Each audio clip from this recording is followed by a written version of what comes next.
when we're sitting around the table, what's more important than food? I mean, it's appropriate for the conversation. So let's talk about real food today. Yeah, real food.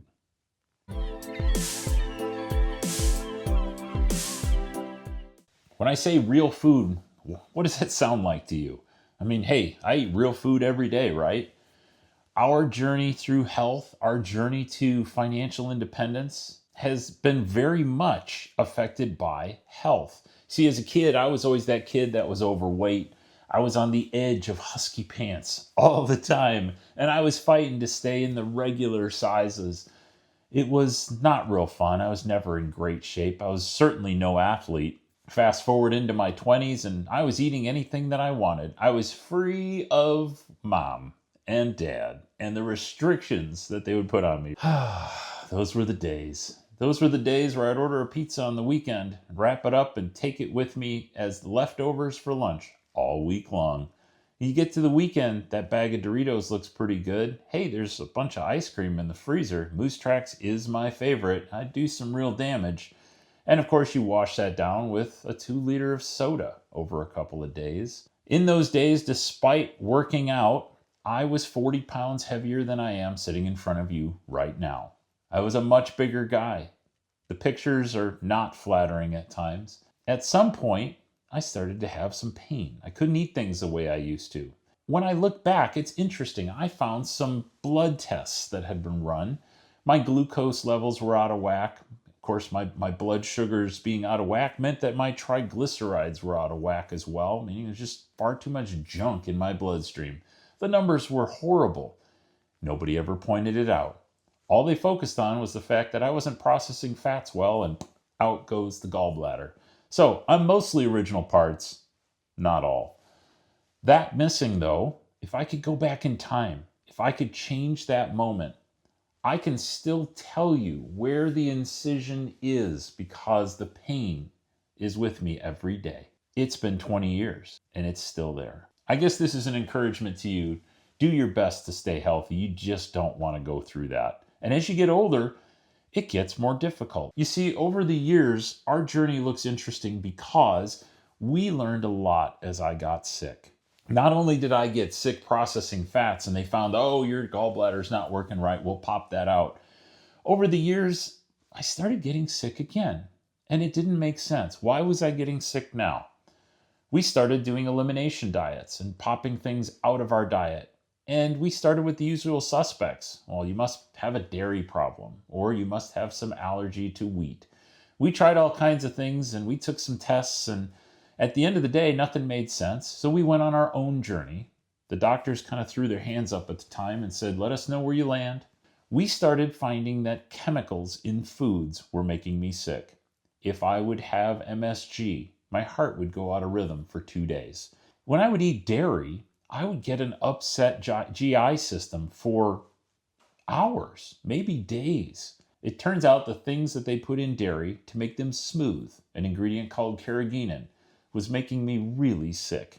My GI system couldn't handle it. And then anytime I was eating something that was MSG, yeast extract, or other excitotoxins as they're called, it would give me headaches. It would give me stomach aches. It would put me in 2 days, 2 whole days worth of heart palpitations. It's remarkable to think that it would all come from something like that, but it did. These are real things that we had to eliminate. We now do more perimeter shopping, as it's called, in the grocery store. If it has more than 3 to 5 ingredients, we typically put it back because there's something in it that is an artificial or natural flavor, which, what the world does that even mean? But the junk they put in our food has led us back to the natural things. That means more meat, more fish, more vegetables, more fruit, things that come out of nature. Some of you are saying, whoa, doesn't that get expensive? I mean, eating like that can get really expensive, and you know, you're right. Eating healthy can be expensive, except that's not all accurate, is it? If you walk through the middle aisles and grab a bag of chips these days, what does it cost? On average, the retail price last time I was at the store was $7 for an 8.5 ounce bag. That's no bargain. I know I can go pick up a pound of blueberries and a pound of broccoli and still be less than $7 in most stores. What is healthy? What does eating healthy cost? Oh, you mentioned meat. Yes, meat can get expensive. So what did we do? Well, we started finding alternatives to the grocery store. We met with people in our neighborhood, found out who people were getting eggs from. Grass-fed, uncaged chickens laying eggs would give us really good eggs. And so we found a source for that.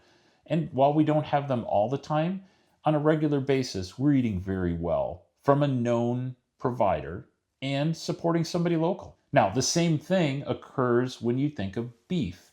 Beef can be extremely expensive these days, and admittedly, we're just not steak people. It's too much money, and we don't enjoy it that much. But we love what we can do with ground beef. We're big taco fans. We found, after a bunch of research, a local farm that we can support that does grass-fed beef, and they'll sell us 100 pounds of ground beef at a time for a bulk price. We know the farm. We know the farm family. We can support them, and we can eat better for ourselves. That is huge. The last bundle that we got from them has been the best yet. There's other things that we've looked for as well. We found local pork. One of my favorite ones is my brother-in-law. We can tap him for fish. He loves to go fishing, and so we figured, he probably has some extra.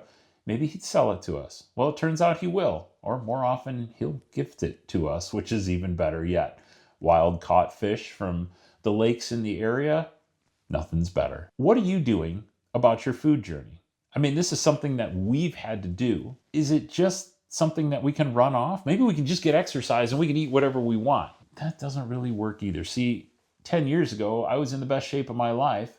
I was running extensively. I was running the equivalent of a 5K every day at minimum. And I was running the best times of my life. I had my mile time down in the 7s. I was really thrilled to run 7-minute miles. I had never done that kind of thing in my life.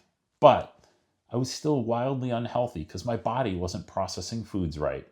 I was trying these elimination diets and I was doing 2 to 4 weeks to see if it would work. And sometimes it'd feel a little bit better. Things like finding what was putting my heart out of rhythm for 2 days.